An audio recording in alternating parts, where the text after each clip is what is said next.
Anyway, okay, good. Right, so here we are. This is my first AMA to the or with the community.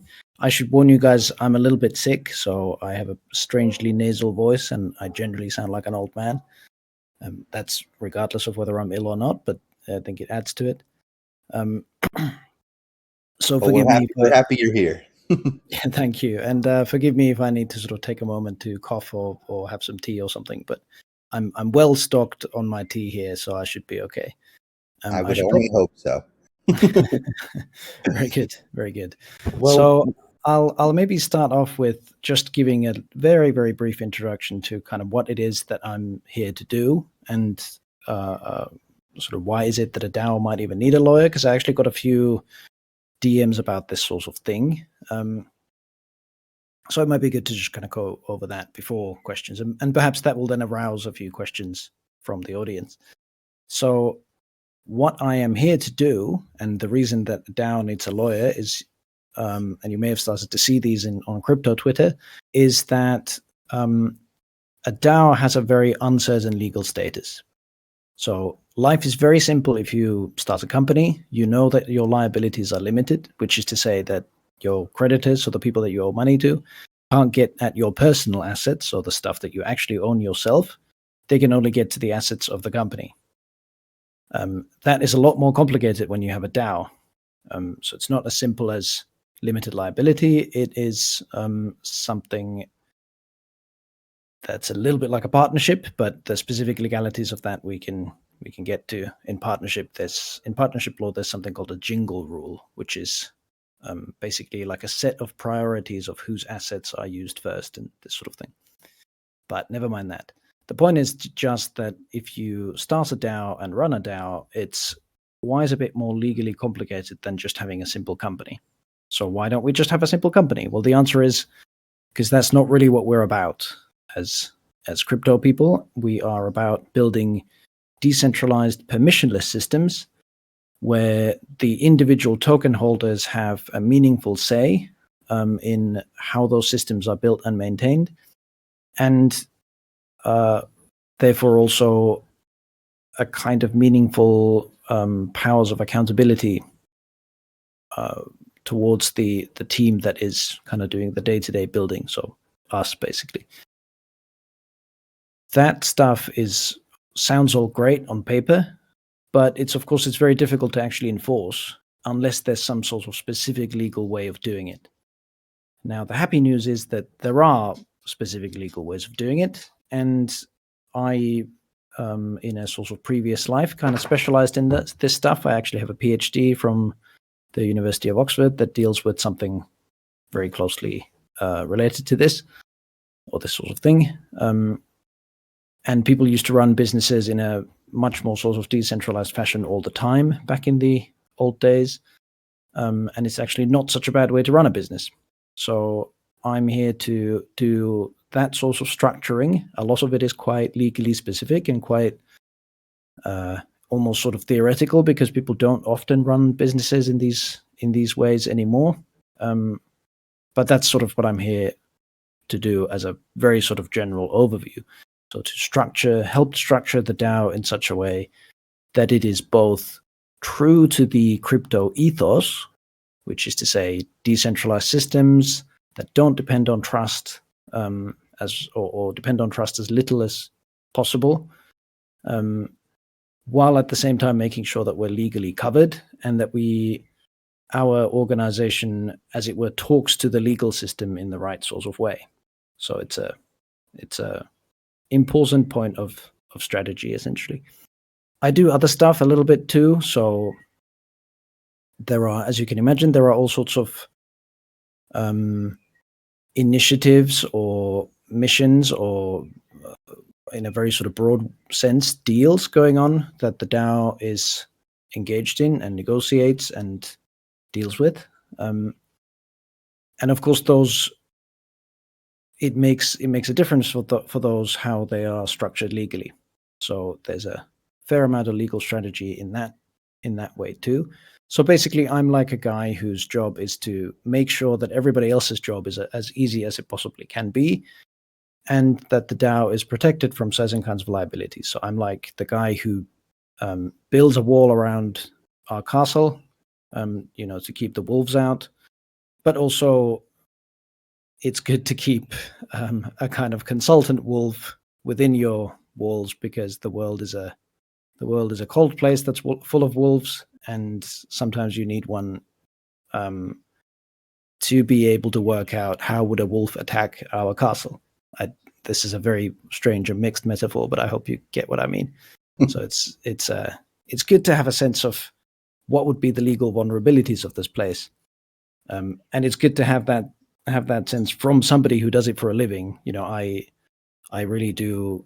My sort of day job is or has been for a long time sort of a very kind of legal strategy oriented. If I'm known for anything, then it's for coming up with creative legal strategies that are perhaps a little bit sneaky and can sort of, in inverted commas, solve difficult cases very easily and quickly. And that's what I'm basically here to do. All in the service of the DAO, and ultimately all in the service of the token holders, so that the token holders can be safe in the knowledge that everything is done in a legally sound way, and that they certainly won't be subject to any liabilities, but also that they have a sufficient level of accountability, that the team has a sufficient level of accountability towards the token holders, so that basically you guys can hold our feet to the fire, and make sure that we do our job properly. So that's a very brief introduction to what I do, or what I'm here to do. It's been terrific fun working with the team. They are an extremely talented group of people. I have to say I'm not the most technical person, because I've not specialized in those sorts of things, but I am starting to understand more and more about the wonderful magic world of MEV, and it's all terrifically interesting. In crypto, I've worked with a bunch of projects previously, and I mean, always on some sort of legal stuff, because like I said, I'm not a very technical person. They are, range from all sorts of projects, some of which still exist, some of which don't. And it's been a bit of a ride. Nowadays, I don't really get involved with a project unless I think that it's some kind of game changer, or is particularly truthful to the crypto ethos. I've been in crypto for quite a long time as a kind of hobby. So Hazard got in touch and said that they may have some legal needs and they may have some structural needs that need to be taken care of. I was a little hesitant at first, because I don't get involved in just any old project, but I've been very, very impressed with Rook and the team here, and now would be more than happy to take your questions on any of that. Oh, and one more thing before I let you ask your questions. As a lawyer, there are regrettably things that I can't talk about, and that doesn't mean that they are particularly nefarious, or that there's any salacious details necessarily involved. It's an absolute rule. So if there is something that pertains to, let's say, an ongoing legal situation, or some sort of advice, or some kind of strategy that might be affected by it being made public, then I sadly can't talk about it. And it's not because, like I said, not because there's anything salacious about it. It's just that I am under certain professional duties, and if I talked about it and somebody told my regulators, then I would lose my license. And so sometimes, if there is a question like that, then I will have to say something very generic, and I know that the answer may not satisfy, but that's sadly the best I can do. But I'll try to point those out if I can. But again, it's not because there's anything salacious going on. If anything, I can say that the DAO is in extremely good health from what I've seen, and will no doubt continue to be the powerhouse that it is meant to be and become. And with that, I open the floor to questions. Well, I'm going to jump right in because, I'm super excited. Guard gave a quick talk to some of our team members yesterday, and just the insights that he has is fantastic. And so I've been looking forward to, opening up this to the community since, we announced that he was coming on to assist us. So, Guard, I'd actually like to start this off kind of with a let's call it like a 1,000-foot question, which is, how does legal advice in the crypto space differ from things that have, let's call it, more defined regulations and jurisdictions? It is a good question. In a sense, not really very much, right? Because the law is the law, and it applies just the same to crypto. Legally, sort of, just in terms of the internal view of the law, it doesn't differ very much. So a contract is still a contract. I give exactly the same source of advice in this context that I do in other contexts. Tax is still tax, this sort of thing. There are small differences. So like something called conflict of laws, or sometimes called public international law, which is this idea that you have two conflicting legal systems, and you need to work out which of those legal systems applies. That comes up an awful lot more in crypto than it does in many other fields, purely because everybody's working from different jurisdictions, and a typical contract in crypto is made with like one of the contracting parties is in Singapore and the other one is in Puerto Rico or something like that, and then you have to know a little bit about the law of each and work out and this sort of thing. So legally legally speaking, there are small challenges like that. I'm from the London legal world, which is very international already. So it's not unusual in a way to have those sorts of issues. For the typical American lawyer, it probably would be really unusual, but London is like the legal capital of the world, and they deal with I don't know if many people here know this, but English commercial law is like the commercial law of the world. Everybody uses it. If you're a business in China or Finland or Germany or America or whatever, it tends to be English law that they use. And that's why a lot of the international commercial disputes come to London. And so it's not actually that different from that sort of regular day-to-day job. However, so the law isn't any different, but what is very different is, shall we say, nowhere else have I ever, in my wildest dreams, seen anyone do like an OTC 8-figure deal with 4 Telegram messages. I mean, that's just not that's not something that's done in any other context, right? So, and the Telegram messages. So I could have, let's say, a hypothetical client could come over to me and say, "Oh, look, I made this. I lent my tokens out to somebody so that they could for a short or whatever, or so that they could buy a dip or whatever." And I go, "Okay, great. How much was it?" And they go, "Oh, it's 50 million." And I'm like, "Oh, Jesus Christ.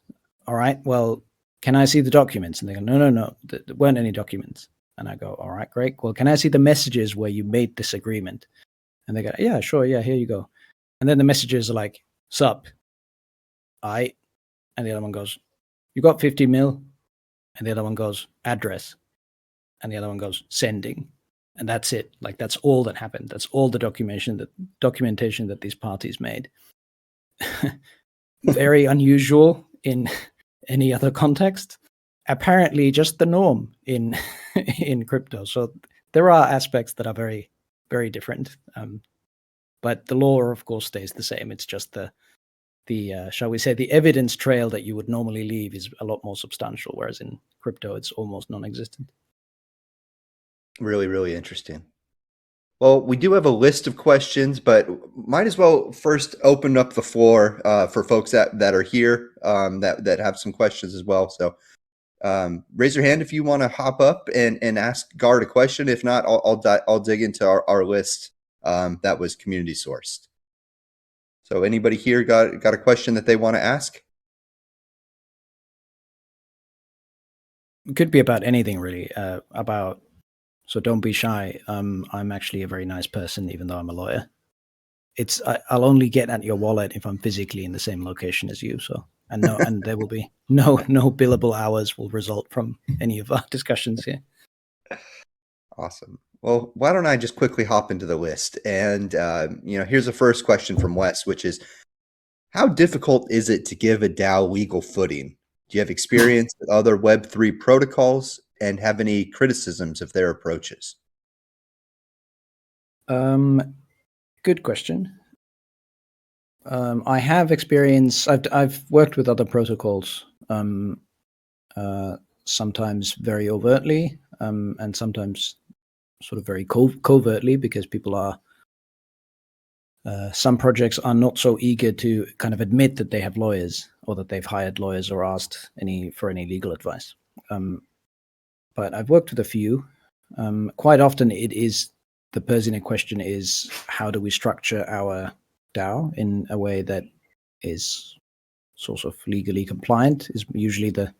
That's usually the concern. So people are interested in, they worry about the SEC or something, and they want to make sure that they're compliant.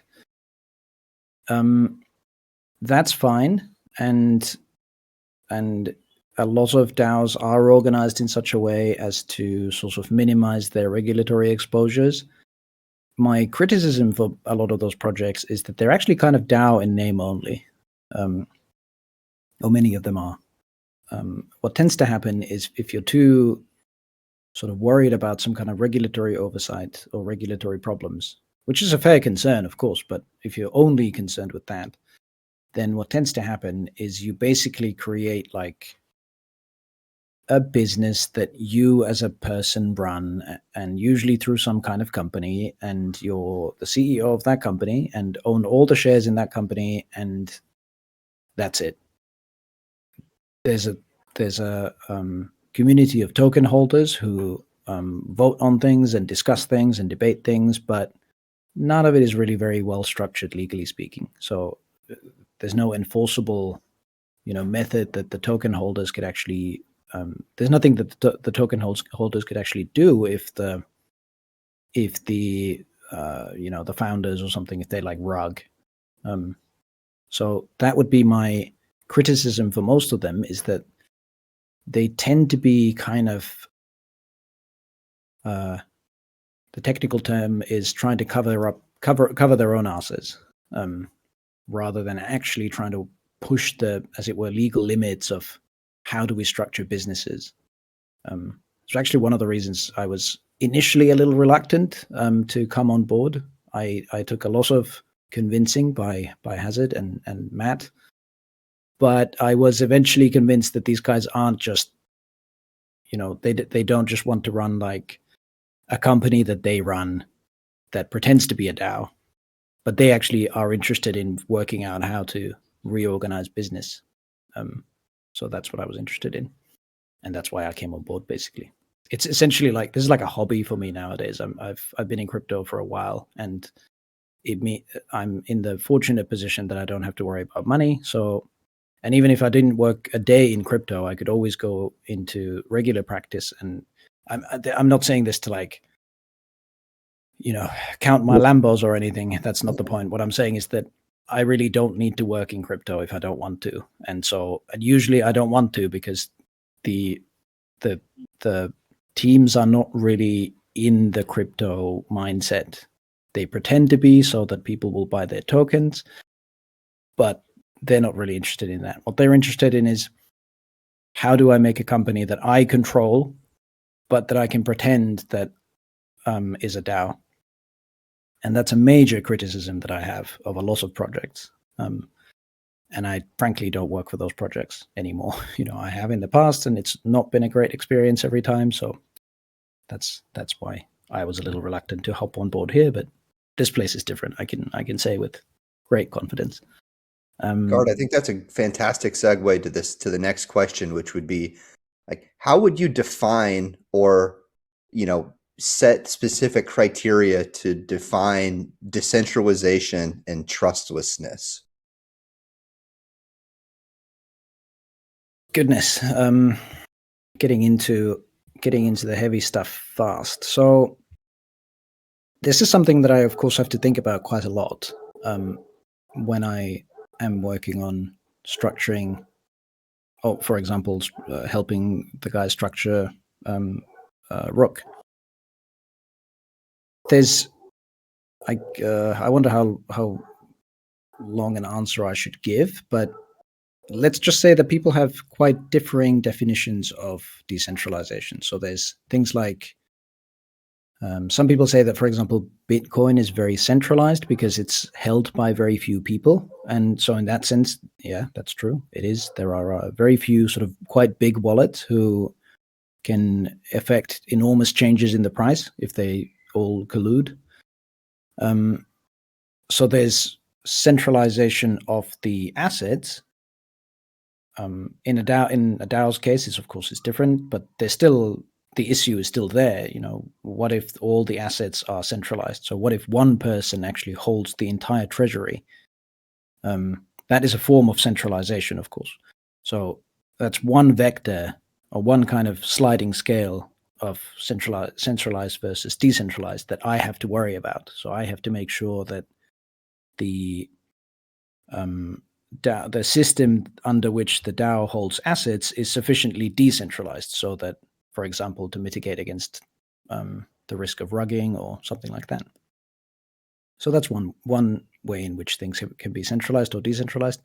Another one is not the assets, but the, as it were, access to them or the control of them.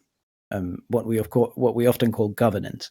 So for example, a token holder in Rook is not there's no direct legal right to the assets, but there is a right to get involved in governance when you hold a token. So, and of course, that means it's like an indirect way to access the assets, but it's not direct ownership thereof. So, what it means is you can make changes in the ways that the assets are used, but you don't. You don't directly, it doesn't mean that you can directly exchange your token for however much is in the treasury divided by how many tokens you have. And that's another vector of centralization versus decentralization. So the control of the assets as opposed to their ownership is another thing I have to worry about when I'm designing a decentralized system. So I have to make sure that the access to the assets rather than the assets themselves are, um, in sufficiently many hands so as to prevent kind of malicious coordination by certain parties. So that's another way in which centralization can affect the system that you have. And there's a few other vectors, but there's already quite a long answer, so I'll maybe skip those. Of course, No. sorry, I'll just finish here at this point. You'll get used to this, guys. By the way, if you ask God a question and then expect to be listening in for like the next, or not listening, as the case may be, for the next 10, 15 minutes. But I'll try to get better at that. So lastly, I'll just finish on this. All of these sort of vectors of centralization or decentralization amount to something that we call trustlessness. So once your ownership of resources is sufficiently decentralized, your access to the resource or the governance of those resources is meritocratic and sufficiently decentralized so that anybody has the opportunity to come and have their say about how the DAO assets should be held, and a couple of other vectors. Once those things are in sufficiently many hands, then that means that the system we have is trustless. There is, which is to say, no single individual, or it would be sufficiently difficult for an individual person to organize such malicious coordination that they could just run off with the assets or destroy the project or something like that. In other words, to rug. So, or not just that, but introduce any other sort of catastrophic failure conditions into the system. So that's my working definition of trustlessness. Great. Thank you. Another chance, another pause here. Anybody want to raise their hand and ask a question? Can also talk about dogs. I have a Labrador. I that's he's a nice guy. If you want to know like things about Pepper, my dog, then that's also fine. I honestly, anything you guys want to ask about is fine with me, and don't be shy. It's something that I'm reading from the questions here, which was, for more folks that are looking to educate themselves, and for people that, let's say, are not legally trained or have a background in it. Do you know of any tools or resources that one could use to understand the legal landscape and opportunities to protect themselves better? Is there any resources that you would point to, or reading material or anything like that? Hmm. That is a tricky question. Um, I suppose the simple answer is, in a sense, no, and it's a very regrettable answer because, um, so as everybody probably knows, legal profession is always is everywhere is a protected profession. So there's always quite stringent entry requirements and all kinds of strange hoops that you have to jump through. So to give you a funny example, one of the things that to be called to the English bar, I had to attend 12 dinners at my what's called an inn of court. So I literally had to go there in the evening, drag my ass there after work and go and sit at dinner. There's no point to it. It's just one of the things you have to do. It's one of the kind of entry conditions. That's one of the sillier ones. There's, of course, a lot more sort of useful ones. But the point is that legal profession is always the entry to the legal profession is always very guarded, which is to say it's always quite difficult to wrap your head around what it is that lawyers really do and what is it that how do you sort of know all this stuff. If you're in what's called a civil law system, so like France or Germany or China or something, then it's a little bit easier because you tend to have codes for things. So you tend to have like the Napoleonic Code or the Civil Code or something like that. And you can just basically pick that up and read the relevant section that you're worried about. So let's say that you have a dispute with your neighbor or something, then you would go to the land law section of it. If you have a business dealing of some kind, so you bought something on eBay or something, then you'd go to the commercial code and so on and so forth. Same, of course, is true in America. You have a lot of this stuff has been codified in America, in the United States of America. I mean, but otherwise, it's actually very, very difficult to get this kind of easily digestible, self-education material on the law, and I mean, it's very regrettable. I was eager to start a couple of initiatives on this myself at one point, but found that road to be paved with so much resistance that I eventually just kind of gave up on it, sadly. But maybe I'll retake that in light of this. Maybe retake that path in light of this question and start doing like public YouTube lectures or something. But yeah, it's sadly there isn't a lot of good material out there. There's the if you're interested in sort of finding out the general laws of or how something is defined, that stuff is quite nicely on websites nowadays. There's the if you're in the US, I think Stanford University has like a as it were like a law library where you can if you want to just see what does the commercial code say in section so and so, then you can just go there and find it. In Britain, every case is now public, so you can, or the judgment in every case is now public, so you can go to something called Bailey and find it there. But otherwise, to get started is actually very, very difficult in law, and there sadly doesn't seem to be a good way around it. I wish there were. Understand. Well, thanks for the thoughts on that. We got a audience question. Nick, why don't you go on ahead and unmute? Hey guys, thanks for taking the question. This is more of a general question, but if you can't answer this, no worries. I was just curious, in your experience, have you found there to be any jurisdictions that are really optimal for setting up DAO structures? I've seen articles on, talking about Guernsey as a good place for specific types of trust structures.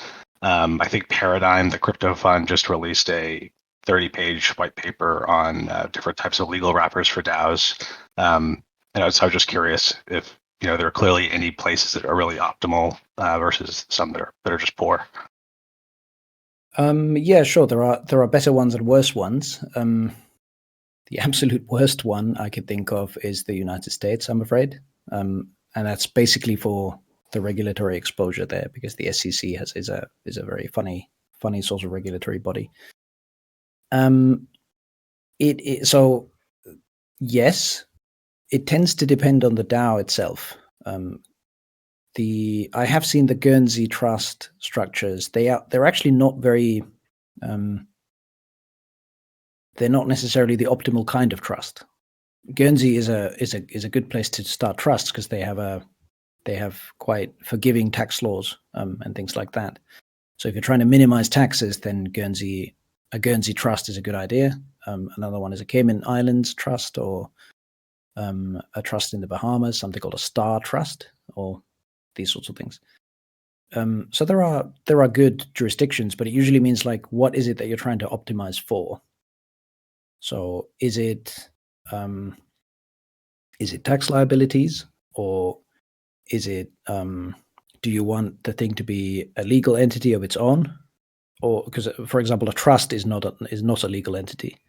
So if you want an entity or a DAO that can sort of sign contracts on its own behalf, then it would have to be incorporated somewhere. Another good one and a common one is, of course, the Swiss Foundation law, which I don't actually know all that well, but I do know that a lot of things have, like the Ethereum Foundation, for example, to name one notable example, is incorporated as a Swiss foundation, and so there's good jurisdictions. Singapore is quite a good one,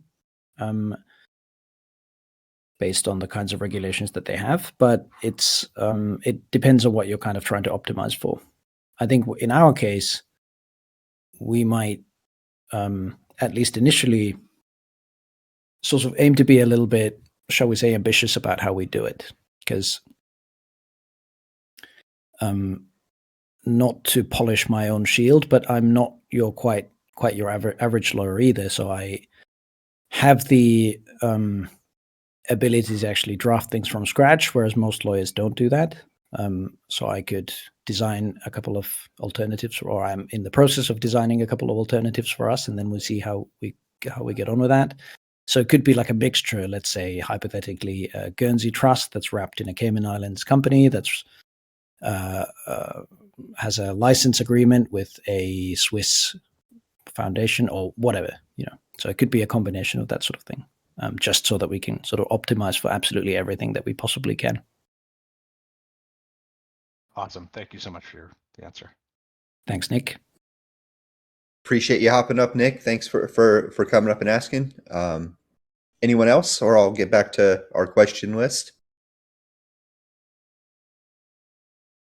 All right. So here's a question about asset acquisition. So how can we get to a point where Rook can acquire real world assets? Is this more dependent on future regulation, or can it be accomplished sooner? I mean, we are perfectly able to acquire real world assets. The question is, how do we do it in a way that doesn't create more trouble than it's worth? So we could. So let's say that it depends a little bit on the kind of organization that we end up going with, but for the sake of argument, let's just say that we're a company now, and then all of you are shareholders. This is all entirely hypothetical. It's a company is capable of holding assets of its own. and is a legal person, as we say. So it could go and buy a house or any other so-called real-world assets. The issue with that is, there's a number of issues with that. So, for example, does that tie us to a certain jurisdiction? And what about the taxes on that purchase? These sorts of things. So it's not that difficult for us to buy real world assets. It's what we do with them afterwards that becomes a little bit more tricky, because of course we want there to be some system by which the token holders can actually affect these decisions. So if we were just a regular company, we could do all kinds of things, assuming that we have the right licenses, of course. So let's say that if we wanted to be like a real estate trust or a hedge fund or something, or run an exchange or a money services business, then we might need a license for that. But assuming that we have all of that under control, then we could of course do it. But it would be difficult for you guys, the token holders, to kind of hold our feet to the fire about it. So we could just go out and spend all this money and do all this stuff, and you guys wouldn't be able to do anything about it. And the problem, of course, with that is, well, what if we just empty all of the, or hypothetically, what if the leadership empties all of the treasury into real world assets and then goes and lives in them? What are you going to do? Because it's their company. They are the shareholders. They could wind up the companies and end up, like sell the house to themselves for $1 or something. So the issue isn't so much, acquiring those assets. It's the management part, and particularly the part about you guys having the power to sort of make sure that everything is done in the right way, and that your rights to a certain kind of governance system are kept intact as regards those real world assets. That's sort of the issue, because you can't have a house in a smart contract, so you can't automate these things. There needs to be like some kind of legal method of doing that. So that's really the problem. There are ways to do it. They're not necessarily very simple, but yeah, there's ways that we can do it, and it's part of my job to build a structure that is capable of doing that sort of thing. Awesome. Looks like we got a few more folks here. Does anybody from the community here have a question? Go, feel free to raise your hand, and we'll get to you right now. All right. And I usually find that the first person to ever put their hand up in when an audience is asked for questions, when the first person who puts their hand up and asks a question is always the most handsome and smartest and has the brightest future ahead of them. So with that, anybody have a question? I'm so glad I asked the first question. All right. So let's see here. Looking at governance, how would you see yourself intertwining with governance, the development of governance, enforcing governance, and ensuring that things are handled the right way? Where do you see your role landing inside of that? I mean, very closely intertwined with that. So Jason and I mean, you guys have probably met or spoken to Jason, the governance guy. Jason and I work together. We develop systems, sort of systems of accountability, as it were, together. I may be more on the accountability side, and he's more on the systems side. But these things marry very, very closely and very, very easily. So I'm right there, as it were. My job is, on the organization side, is or a lot of it is to do with ensuring good corporate governance, or what in any other context would be called corporate governance. One of the reasons why people start companies is that a company always comes with a rule book.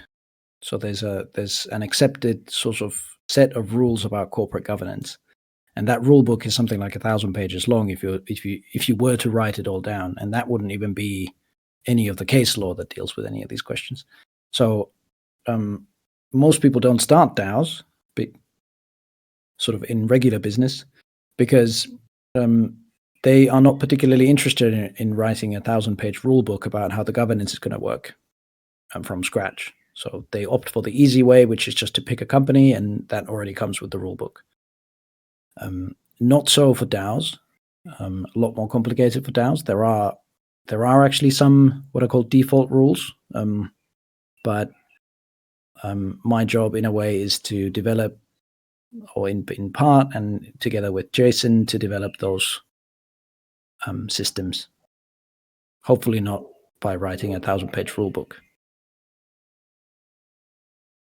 All right, here's a question that might be a little bit technical, but I'm going to throw it at you anyway. The sector that we're in, has some intrinsic qualities that some could consider having malicious elements or unfavorable results for specific parties. So the sector that we're in, which I would, MEV, would you consider this a particularly legally sensitive sector to be a part of? And what's the best ways that we could protect ourselves? It is, of course, kind of dog eat dog parts of the industry that we're in. I actually really like that. I know this sounds a little odd, but I am myself from, I'm the kind of lawyer that I am. I'm like in the fighting pits, and hoping to kind of get my day at the Colosseum so I can, be the winning gladiator, as it were. And I see a lot of that in MEV. So it's almost like this sort of warrior culture. It's very interesting and kind of fun. But of course, as you say, it has a lot of negative externalities. So there are people who get sort of trampled because their transactions are front run, and or they some poor project tries to like mint their NFTs or something, and then somebody just comes and buys them all up and makes massive profit, and the selling them on to the onrush of coming of people buying those NFTs, and the project itself doesn't make any money because they were all sold at the floor price, something like that. So there are those elements. It's legally interesting in a way, this sort of hyper competitive environment. I don't mind that. That's kind of, like I said, I'm right at home with that sort of thing. I'm a very nice guy, by the way, like I said, but legally speaking, that's the work I do. I work usually with live disputes and this sort of thing, because that's where you need a strategist to work on something. I mean, aside from like here in crypto, where people want to, have a completely different kind of organizational law, and so you might need a strategist to do that kind of work too. But in the sort of regular meat space, as we call it, that the only place where you really need strategists is when there's a dispute. Or anyway, so I'm quite comfortable with that side of it. It's not. I've been looking into the kind of legal status of it a little bit. I was just talking about this on Twitter with somebody actually just today. The status of it is actually not, as far as I can tell, is not very difficult, or it's pretty sound. There may be some sort of vulnerabilities that if a regulator who just completely misunderstood what MEV was, they might pass some really terrible laws to try to like ban it or something. And of course that wouldn't really work because it's sort of built into the Ethereum system. Effectively, if somebody tried to ban MEV, then they would be quite close to banning Ethereum, which is it's a useless thing to try to ban because it's kind of grown to the stage where you can't really do it. Even if you tried to ban it, nothing would happen. It wouldn't go away. So there are some risks like that. You might get let's say a case where an MEV bot maker or somebody like one of our keepers, for example, it might be that somebody got so miffed that they got front run, or that they They lost a little sliver of value because of an MEV, like an ARB bot or something like that, that they sue. And a judge who just doesn't understand what they're looking at might make a bad decision. So there are those sort of very outlier risks in the legal status of MEV, but otherwise I think it's pretty sound. It doesn't look too different from the kinds of stuff that I've seen in the financial world where I've worked on some cases and this sort of thing. So I don't think that there's going to be a problem. I don't think we're going to see a problem. But of course, never say never, because whenever there's money involved, people start suing each other. All right. It looks like we have, just a little bit over 10 minutes left. We'll take one or two more questions. So, anyone from the crowd have a last question for Guard here?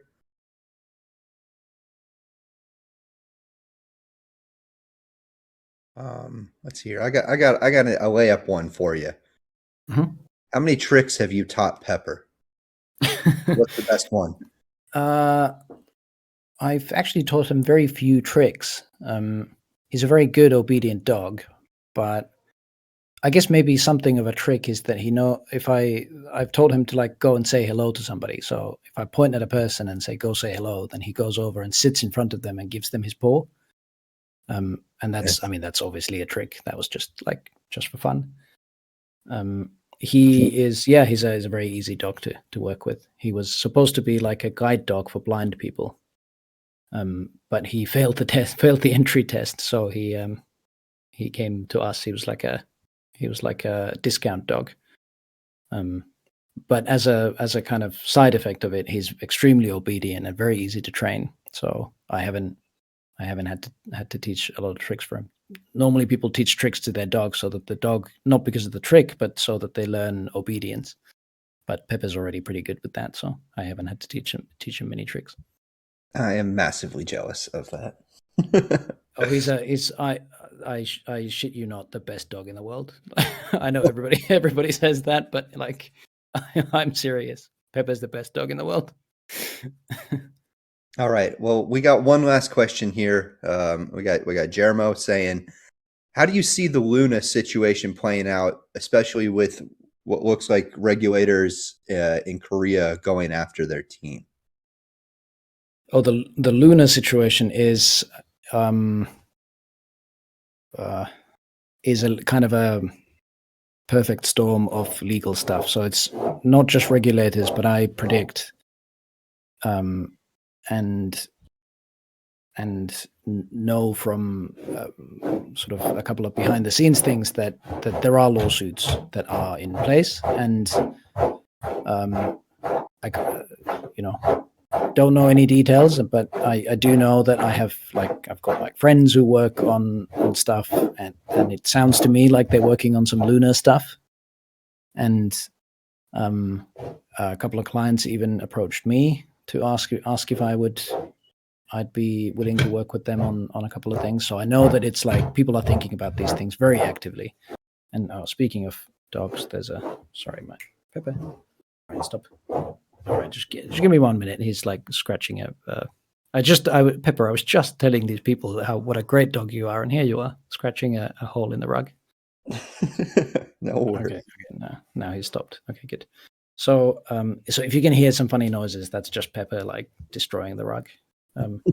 Which he doesn't normally do, but anyway. So the Luna thing is going to be like a perfect storm, and very difficult for the lawyers who used to work there. You may have seen that they all kind of quit the next day. Right. I have a lot of sympathy for that. However, at the same time, it's kind of our job as lawyers to not leave ships when they're sinking.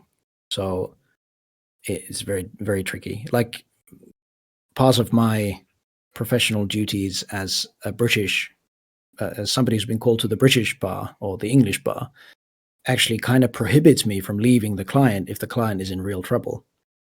So I am not quite sure what to make of the fact that those three lawyers left. Usually if a British lawyer leaves you, it's usually because you've asked them to do something illegal, and then you can pretty much walk away.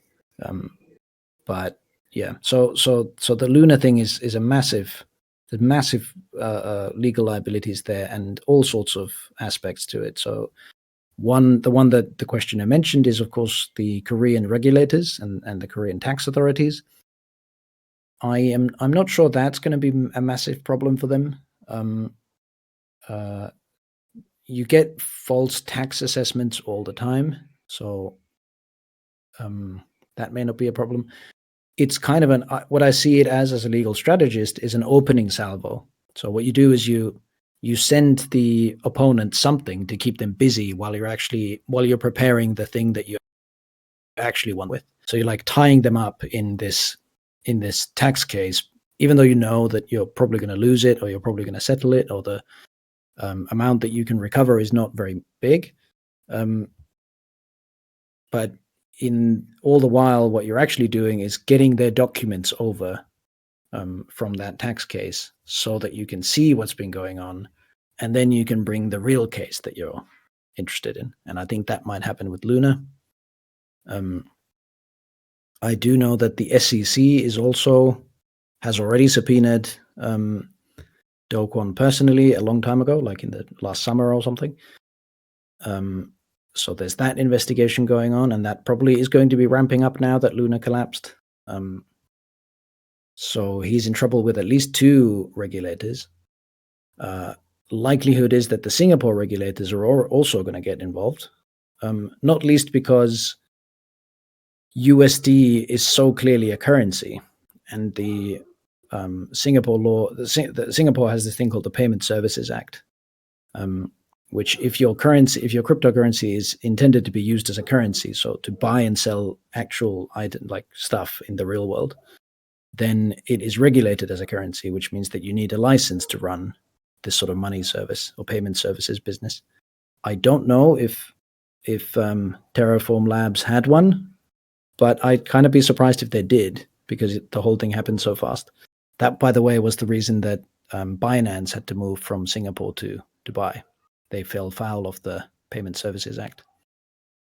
So there's all sorts of, so they're probably in trouble with at least 3 sets of regulators, and so that's quite a lot. There may also be a raft of just private lawsuits, and I'd be surprised if there weren't just private lawsuits that people are bringing against Terraform Labs or Luna. So the whole thing is just a perfect storm of all sorts of things. Kind of interesting to be looking at, like, it's interesting to be looking at storms from a distance.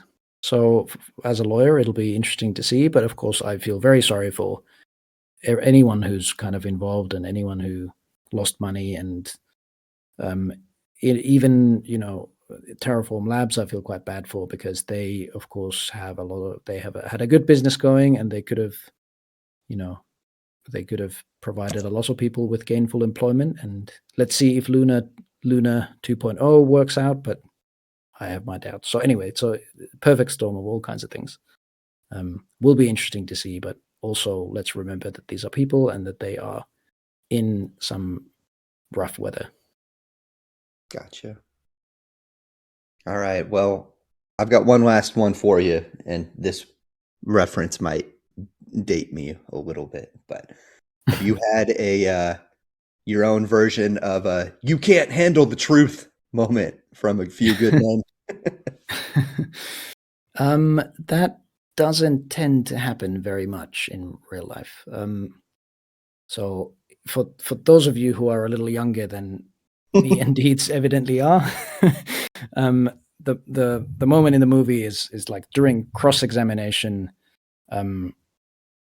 Tom Cruise's character gets the guy who's played by Jack Nicholson to basically confess in the witness stand, because he asks such like brilliant questions or whatever.